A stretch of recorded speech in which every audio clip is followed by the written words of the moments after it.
दी थी, याद करिए, है ना। जो हम लोगों ने फ्लोटिंग पॉइंट का जो रिप्रेजेंटेशन किया था, मैंने कहा था कि उसके ऊपर देखो क्वेरी जो आती हैं थ्योरेटिकल आती हैं, क्योंकि वो काम करने को तो दे नहीं सकते, क्योंकि काम करने के लिए देना तुम जानते हो कितनी लंबी प्रोसेस है। एक फ्लोटिंग नंबर को बार पहले नॉर्मलाइज करना पड़ता है, मैंटिशा कैलकुलेट करो, एक्सपोनेंट कैलकुलेट करो, है ना। तो वो लंबी प्रोसेस है, तो वो आपको 20 मिनट के अंदर वो इतना करने को दे ही नहीं सकते, और ना आज तक कहीं दिया गया है।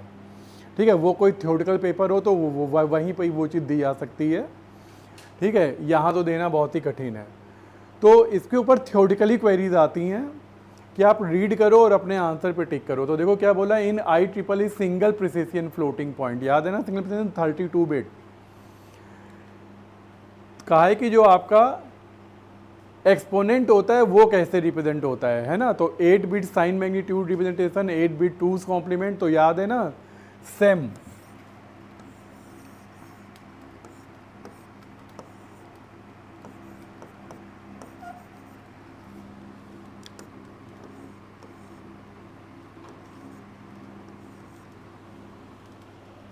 ये फॉर्मेट होता था सेम का, ठीक है ना।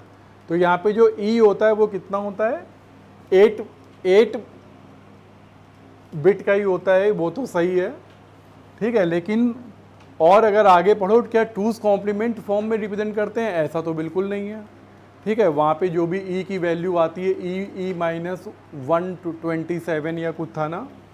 तो ये देखो, इसका जो सही आंसर है वो क्या है, जरा देखिए, सी वाला, कि हम लोग क्या करते हैं, अपने एक्सपोनेंट को बेटा बाइस्ड फॉर्म में रिप्रेजेंट करते हैं। अगर तुम्हें याद हो तो वहाँ पे यही तो फॉर्मूला था मेरा, क्या, जब हम लोग इसको